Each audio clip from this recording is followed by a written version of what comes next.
Hello दोस्तों, मैं उदय डागर आप सभी का फिर से स्वागत करता हूं आपके अपने चैनल एग्जाम न्यूज बाय उदय सर में। दोस्तों, हमने देखा है कि HSSC यानी कि लास्ट 2 वीक से हम देख रहे हैं कि कुछ अच्छे लेवल के क्वेश्चन पूछे जा रहे हैं और मेरी कोशिश यही है कि जो क्वेश्चन आपके एग्जाम में पुट हो रहे हैं हरियाणा जीके से संबंधित, वो अच्छे लेवल के क्वेश्चन हम कंप्लीट करेंगे। और आज की क्लास बहुत ही अच्छी क्लास होने वाली है और एग्जाम से पहले आप इस क्लास को देख कर जाएंगे तो मैं विश्वास के साथ कह सकता हूं कि आप यहां से ज़रूर दूसरे से आगे निकलेंगे जो अच्छे लेवल के क्वेश्चन बनते हैं, क्योंकि सभी क्वेश्चन आपको हर किसी बुक में नहीं मिलेंगे अच्छे लेवल के। अगर आपको मिल भी जाएंगे तो आपको बहुत सारी बुक पढ़ने की ज़रूरत पड़ेगी। बाकी हमने जो भी सारा डाटा है वो यहीं पर इकट्ठा किया है और ये क्लास आपके लिए बहुत ही ज़बरदस्त होने वाली है। तो पहला क्वेश्चन आपके सामने है, शेख तैयब का मकबरा कौन सी शताब्दी का बना हुआ है? तो ये 16वीं शताब्दी का बना हुआ है और आपको ध्यान रखना 1964 में से राष्ट्रीय संरक्षित घोषित कर दिया गया और 1964 में ही एक विंटेज कार रैली का आयोजन किया गया गुरुग्राम से, सबसे पहले हरियाणा में। तो ध्यान रखना ऐसे क्वेश्चन एग्जाम में रिपीट होते हैं। अगला क्वेश्चन भी बहुत ही अच्छा, बीरबल का छत्ता कौन सी शताब्दी का बना हुआ है? ये भी आपका नारनौल में है और ये 7 यानी कि 17वीं शताब्दी का बना हुआ है। तो ये क्वेश्चन बन सकता है, क्योंकि अभी हमने देखा है लास्ट वीक में कि एक क्वेश्चन पूछा था कि जल महल कौन सी शताब्दी का बना हुआ है, वो हम इस वीडियो में कंप्लीट करवाएंगे। तो हमने कोशिश यही की है कि कुछ अच्छा कराएं। तो बीरबल का छत्ता कौन सी शताब्दी का है? 17वीं शताब्दी का है और इसे राय मुकद्दास का छत्ता भी कहते हैं, ये नारनौल में है। शेख चिल्ली के मकबरे का निर्माण कब करवाया गया? तो 1650 में हुआ है और शाहजहाँ के पुत्र दारा सुकोहा ने इसका निर्माण करवाया। तो ध्यान देना इस पर जो मैं आपको बता रहा हूँ। और शेख चिल्ली का मकबरा कहाँ पर है? थानेश्वर में है और ये शाहजहाँ के धार्मिक गुरु थे।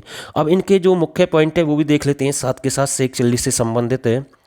इसे हरियाणा का ताजमहल भी कहते हैं, बलुआ लाल पत्थर से बना हुआ है, ऐसे क्वेश्चन बन सकता है।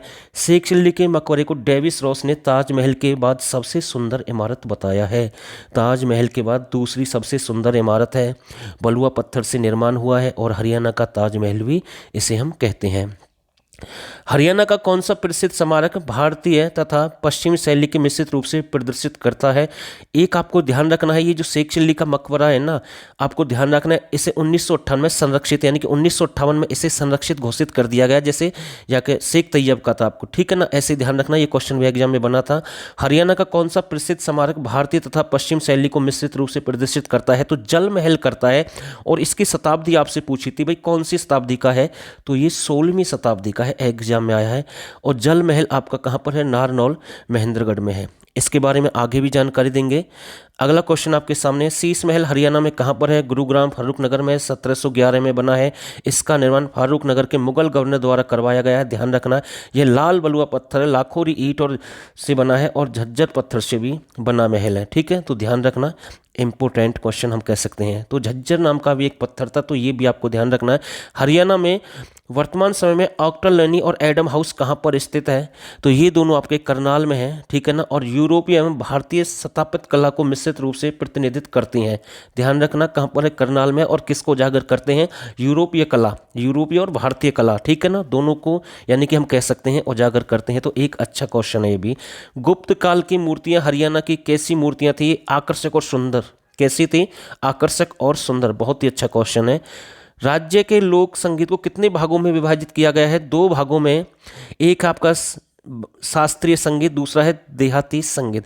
ऐसे ही क्वेश्चन आपका जो ऐसे ही क्वेश्चन बन सकता है कि कृषि जोन के आधार पर हरियाणा को कितने भागों में बांटा गया है? 3 भागों में। और जलवायु के आधार पर पूछ ले तो 2 भागों में, ठीक है। तो ये भी आपको ध्यान रखना है, दोनों अच्छे क्वेश्चन मैं आपको बता रहा हूँ। महेंद्रगढ़ के किले का निर्माण किसके द्वारा करवाया गया? तात्या टोपे के द्वारा करवाया गया है। और ध्यान रखना 17वीं शताब्दी की बात है। कौन सी शताब्दी? 17वीं शताब्दी की बात है। और इस किले का जो पुराना नाम है कानोड का किला भी कहते हैं। यह 1801 में पटियाला रियासत के राजा नरेंद्र सिंह के पुत्र महेंद्र सिंह के सम्मान में महेंद्रगढ़ इसका नाम रख दिया था, ठीक है। तो ये आपको ध्यान रखना है, जो भी मैं आपको सारी डिटेल बता रहा हूँ इस वीडियो में। 1857 की क्रांति के दौरान, थोड़ा सा 1 सेकंड का समय दें आप मुझे। 1857 की क्रांति के दौरान अंग्रेजी सेनापति हडसन ने इस किले को देखकर यानी कि चकित रह गया था। जब 1857 का जो विद्रोह हो रहा था उसको दबाने के लिए जब हडसन आए थे तो इस किले की जो आकृति है इसे देखकर वो चकित रह गया था, ठीक है। तो ऐसे क्वेश्चन एग्जाम में बन सकते हैं। और जब हडसन आए थे उसकी धर्मपत्नी और 12 यूरोपीय लोग उसके साथ में थे और वो विद्रोह को दबाने के लिए हरियाणा में आया था, लेकिन वो भी मतलब कि मारा गया, उसकी धर्मपत्नी और जो 12 यूरोपीय लोग हैं वो भी मारे गए। तो ये भी आपको ध्यान रखना, एक अच्छा क्वेश्चन यहाँ से बन सकता है। किस अंग्रेजी इतिहासकार ने नारनौल को शेर शाह की जन्मभूमि के नाम से संबोधित किया? तो विंसेंट स्मिथ ने। ध्यान रखना, अच्छा क्वेश्चन है भाई। ढोसी पहाड़ी का किला किसने बनवाया, या ढोसी या पहाड़ी का किला किसने बनवाया? तो 16वीं सदी के हिंदू सम्राट हेमचंद्र विक्रमादित्य ने बनवाया। ये बुक में आपको गलत मिलेगा, बाबर मिलेगा, कई बुक में आपको ये गलत है। किसने बनवाया है? 16वीं सदी में हिंदू सम्राट हेमचंद्र विक्रमादित्य ने बनवाया है। ढोसी की पहाड़ी अपने दुर्लभ जड़ी बूटियों के लिए प्रसिद्ध है। इन्हीं जड़ी बूटियों की सुरक्षा के लिए इस किले का निर्माण करवाया गया। यानी कि यहाँ पर बहुत ज़्यादा जड़ी बूटियाँ थी प्राचीन समय में, और इनके रख रखाव के लिए इस किले का निर्माण करवाया। इसकी जो सेना यहाँ पर रहती थी और मतलब कि जड़ी बूटियों की रक्षा करती थी, तो उसके उद्देश्य से इसका निर्माण करवाया है। तो ध्यान रखना, एक अच्छा क्वेश्चन है, बहुत ही अच्छा। ऐसे क्वेश्चन बन सकते हैं, पूछ लेगा भाई किस उद्देश्य से बनवाया? जड़ी बूटियों की रक्षा के लिए। किसने बनवाया? हेमचंद्र ने बनवाया। कौन सी शताब्दी का है ये हमने आपको बता ही दिया इस वीडियो में। तो एक एक पॉइंट हम आपके क्लियर कर रहे हैं। और यहाँ पर लिखा भी हुआ है कि जहाँ सम्राट हेमू के सिपाही पहरा दिया करते थे, यानी कि रक्षा किया करते थे। जल महल हरियाणा के किस जिले में है? अभी हमने इसके बारे में आपको बताया, 1591 में इसका निर्माण हुआ है और शाह कुली खान ने करवाया है। और ये एस आकृति का बना हुआ है। ध्यान रखना, एस आकृति का बना हुआ है। बहुत ही अच्छा क्वेश्चन है। एक चोर गुम्बद है भाई, कौन सा? चोर गुम्बद, ये भी आपका नारनौल में है। ठीक है। माधोगढ़ का किला कौन सी पहाड़ियों में स्थित है? तो ये महेंद्रगढ़ में अरावली की पहाड़ियों में है, या फिर हम सवाई माधोपुर के शासक माधो सिंह ने बनवाया था। ठीक है, ऐसे भी हम कह सकते हैं। बल्लमगढ़ में किस राजा का किला है? तो राजा नाहर सिंह का किला है, और इसे राजा बल्लू के पुत्र किशन सिंह ने पूरा करवाया था। इस किले में 2 गेट हैं, अजीत सिंह गेट और बल्लू गेट, तो ये भी आपको ध्यान रखना है। काला आम हरियाणा के किस जिले में है, और ये कहाँ पर कौन सा युद्ध हुआ था? तो ये आपका पानीपत में 1761 में पानीपत का तीसरा युद्ध हुआ। अहमद शाह अब्दाली और मराठों के बीच में सदाशिव भाऊ के मध्य हुआ था। ठीक है, तो ये भी आपको ध्यान रखना, आराम से आप देख सकते हैं और हर पॉइंट आप समझने की कोशिश करें। कौन सा ऐतिहासिक किला है जो बाद में नाहर सिंह का किला बना? तावड़ू का किला, जो तावड़ू यानी कि गुरुग्राम में है। ठीक है, तो ध्यान रखना। हिंसांग ने हरियाणा के किन किन किलों के बारे में बताया है? चनेटी, ग्राम का स्तूप जो जगाधरी यमुनानगर में है, इसके बारे में हिंसांग ने बताया कि यह अशोक के स्तूप के अवशेष हैं। ठीक है भाई, ध्यान रखना। महम की बावड़ी जो रोहतक में है, यह किस राजा के शासनकाल में बनवाई गई? 1656 में शाहजहां के शासनकाल में इसे सुद्दो कलान ने बनवाया था। बहुत ही अच्छा क्वेश्चन है भाई। महम की बावड़ी 1656 में बनी है, शताब्दी आपसे पूछ ले 17वीं शताब्दी रहेगी, और सुद्दो कलान ने इसको बनवाया है शाहजहां के शासनकाल में। तो ये 3-4 पॉइंट आपको याद रखने हैं। और इसे स्वर्ग का झरना भी कहते हैं, महम की शान भी कहते हैं। बहुत ही अच्छा क्वेश्चन है। राजा सोहन सिंह ने किस किले का निर्माण करवाया? सोहना का किला, और गुड़गांव में है, 18वीं शताब्दी में बना हुआ है, तो ध्यान रखना। तोशाम की बरादरी जो भिवानी में, इसे और किस नाम से भी जाना जाता है? इसे पृथ्वीराज की कचहरी के नाम से जाना जाता है। इस भवन में एक भी चौखट का प्रयोग नहीं किया गया। तो एक एक पॉइंट हम क्लियर कर रहे हैं, बिल्कुल डीपली आपको बताने की कोशिश कर रहे हैं, क्योंकि ये टॉपिक बहुत ही ज़रूरी है आप सभी के लिए। जींद का किला किस राजा ने बनवाया था? तो 1775 में गजपत सिंह ने जींद को जीतकर इस विशाल किले का निर्माण करवाया। किस मकबरे में तुगलक से लेकर ब्रिटिश काल तक की परंपरागत वास्तुकला को सजाया गया है? तो इब्राहिम खान का मकबरा है, ये भी कहाँ पर है? नारनौल में है। काबुली बाग कहाँ पर है? तो पानीपत में। पानीपत की प्रथम लड़ाई 1526 में हुई, और यहाँ पर बाबर ने जीतकर बेगम जो मुसम्मत की याद में बनवाया था। ठीक है, तो ध्यान रखना। चोर गुम्बद किसने और कहाँ पर बनवाया? अभी हम इसी के बारे में जानकारी दे रहे थे, नारनौल में है, और जमाल खान ने अपनी समाधि स्थल के रूप में इसे बनवाया। जमाल खान एक अफगानी था। कोस मीनार का निर्माण किसने करवाया और कहाँ पर करवाया? शेर शाह ने करवाया। शेर शाह सूरी ने जीटी रोड के प्रत्येक 2 मील पर जनता की सुविधा हेतु इन मीनारों का निर्माण करवाया। इन मीनारों पर दिए जले होते थे। ध्यान रखना, बहुत ही अच्छा क्वेश्चन बन सकता है कि भाई कहाँ पर मतलब दिए जलाए जाते थे, किसके शासन में जलाए जाते थे? तो ध्यान रखना, शेर शाह के शासन में।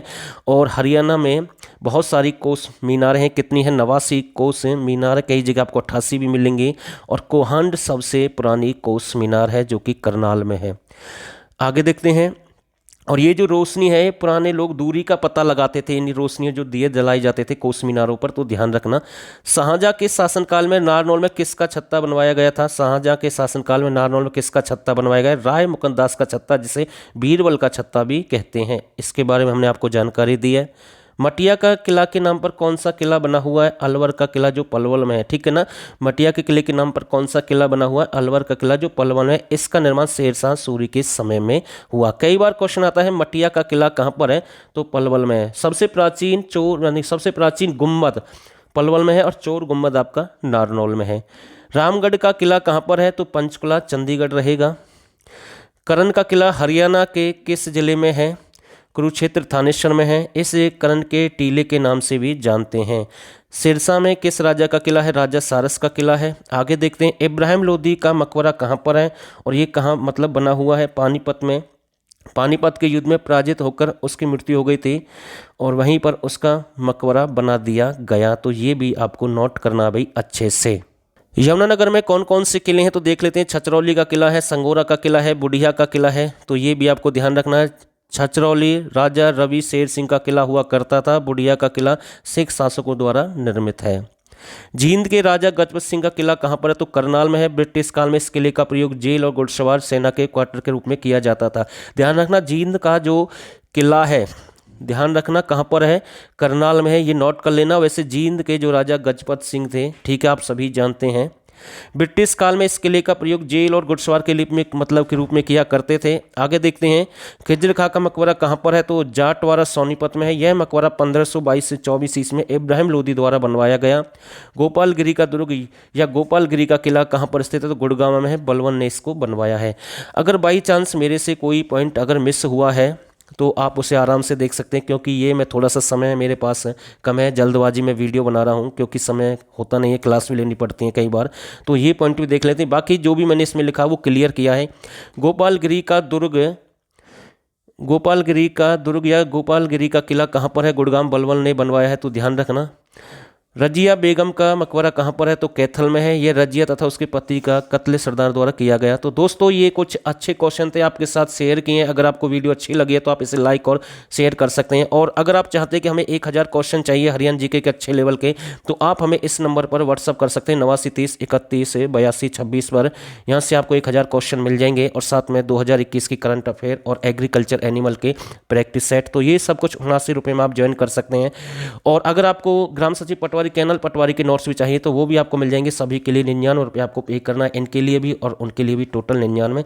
तो फिलहाल के लिए बस इतना ही। और आप सभी ने इस वीडियो को यहाँ तक देखा, आप सभी का बहुत बहुत धन्यवाद।